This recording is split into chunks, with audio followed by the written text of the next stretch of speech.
Hey everybody, this is Ray Ogilvie, and today I'm in Sherall, South Carolina at my good friend Tommy Davidson's house. Now if you've listened to any of my music videos, you'll know that Tommy Davidson is an excellent guitar player. Now, this is his family's farm, and they've allowed me to come out here for years to hunt Indian artifacts. I'd like to thank them for that. I've spent many a pleasant afternoon out here hunting artifacts.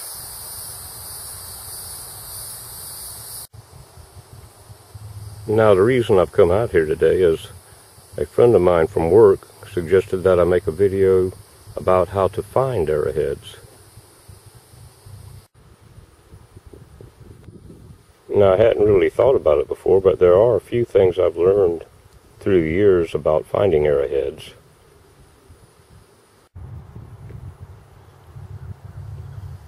Now, I can think of 4 pretty important things, and that's what I want to share with you today.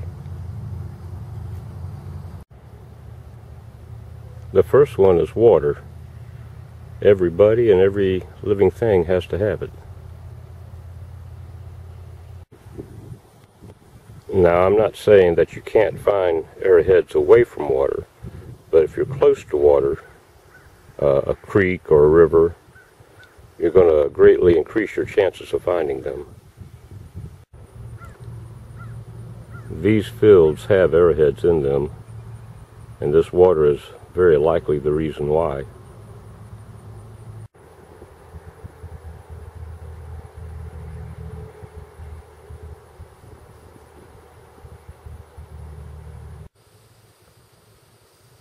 Now, something else that's very important is that you need to be able to see the dirt. Now, if you'll think back, you may have recently been on a dirt road that crossed over a creek.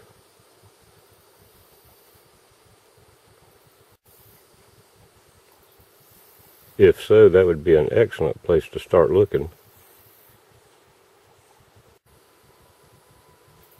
The hill just before the creek and the hill just after the creek could very well contain Indian artifacts. Now this brings me to a very important point. Native American artifacts are protected in many states. It's usually illegal to pick them up in state parks. It would be a good idea to take a few moments and check online concerning your particular state's antiquities laws.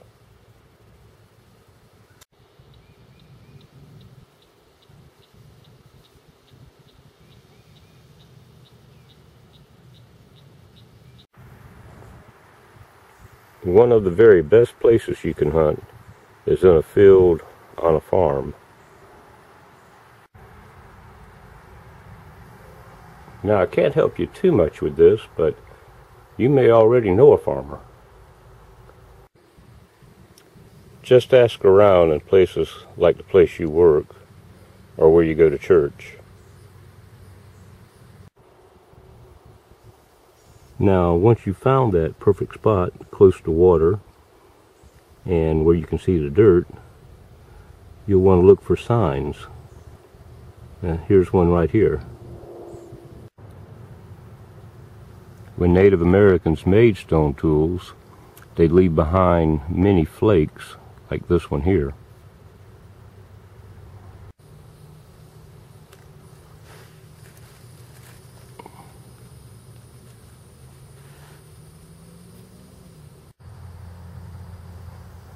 This is a piece of chert. This is a very good material for making stone tools because it's high in silica.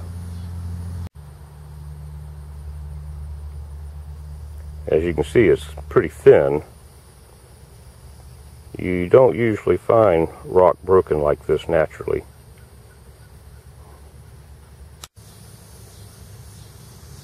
whenever you find flakes of rock like this, it's a good possibility that man had a hand in it. You'll very likely find a lot of these flakes in an area where Native Americans lived. And you'll more than likely find a lot of these before you find a spearhead or a arrowhead. Here's another flake.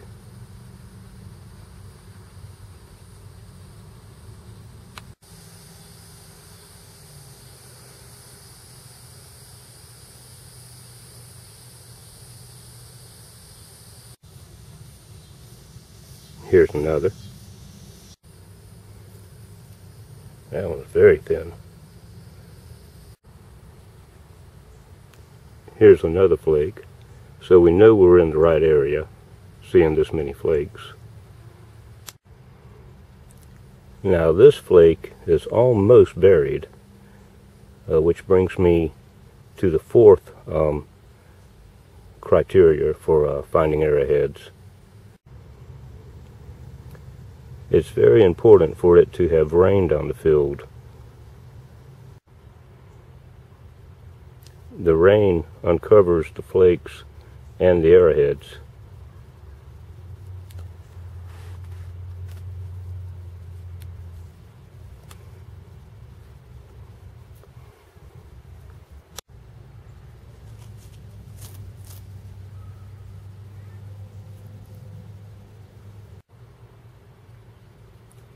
Well, that's pretty much it, just those four things.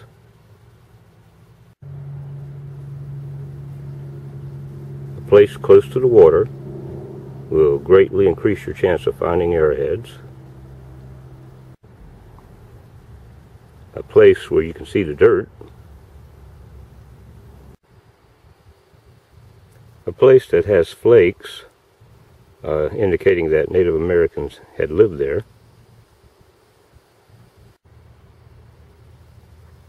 And rain to wash everything off. Now this is not a flake.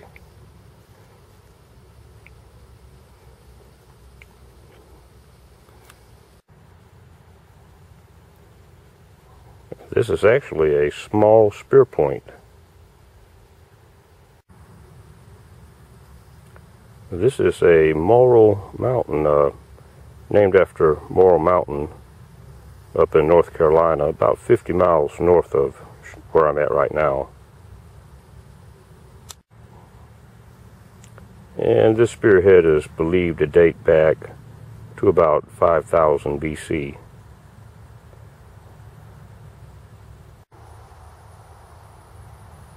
Well, that's about all I can think of when it comes to finding arrowheads. I hope this information is useful to you. I hope you'll be able to get out and do some hunting yourself. It's a wonderful pastime. And good luck.